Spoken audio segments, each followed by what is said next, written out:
Welcome to the channel everyone, this is Tanya. तो बात करते हैं KIIT में हुआ क्या और क्यों सारे नेपाली स्टूडेंट्स को रातों रात वहाँ से निकाल दिया गया।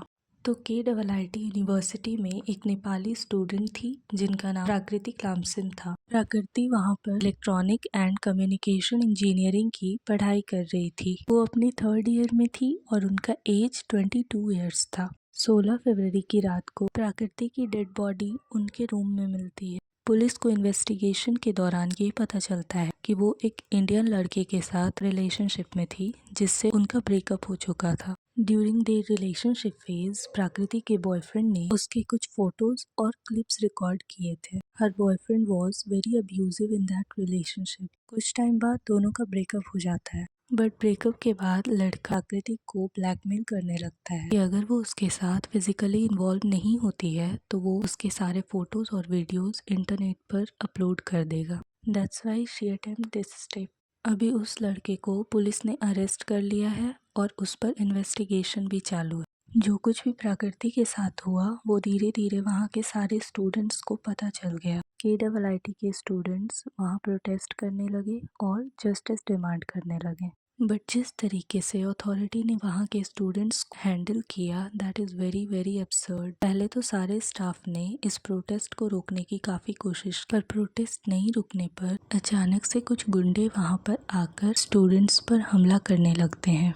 अब इतनी बड़ी यूनिवर्सिटी में अचानक से कुछ गुंडों का आना और स्टूडेंट्स के साथ मारपीट करना is not a joke. Everybody knew that ये सब प्लान्ड किया गया है क्योंकि वहाँ के स्टाफ से ये प्रोटेस्ट नहीं रुक रहा था। That's why they wanted to handle it with force. इसके बाद 17 फरवरी को कॉलेज में एक नोटिस जारी कर दिया जाता है जिसमें ये लिखा होता है कि जितने भी नेपाली स्टूडेंट हैं वो हॉस्टल को खाली कर दें। और न जाने कितने स्टूडेंट्स को तो आधी रात में ही कॉलेज से निकाल दिया गया। फोर्सफुली कितनों को बस स्टैंड पर ले जाकर छोड़ दिया गया और कितनों को रेलवे स्टेशन पर, बिना ये सोचे कि वो लोग कहाँ जाएंगे और कहाँ रहेंगे। और ऐसे में इनके साथ कुछ भी होता है तो उसकी रिस्पॉन्सिबिलिटी किसकी होगी। इसके बाद इंटरनेट पर एक और वीडियो वायरल होने लगी जिसमें यूनिवर्सिटी के स्टाफ काफ़ी ख़राब तरीके से वहाँ के स्टूडेंट्स को ट्रीट कर रहे थे बाय सेइंग दैट जितनी तुम्हारी कंट्री की GDP नहीं है उससे ज़्यादा हम तुम पे खर्च कर रहे हैं।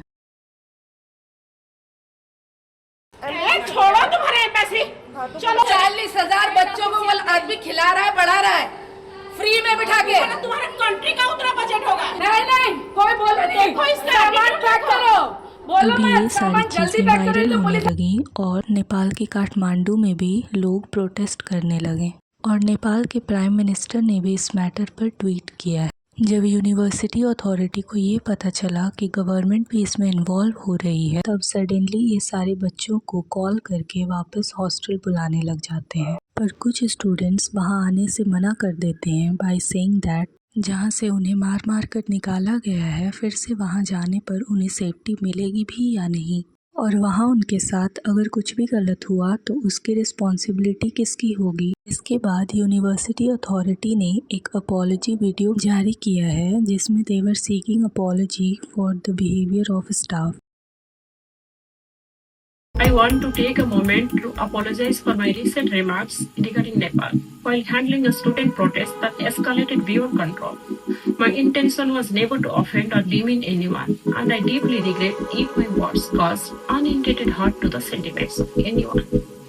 I want to emphasize that my words do not reflect the views of the university or any of its authorities. However, it is pertinent to convey that my words were a consequence of being directly instigated by statements made during the protest, where my country and my institution were called corrupt and poor. In that heated exchange, my reply was meant to defend against those demands. तो इस video के लिए इतना ही।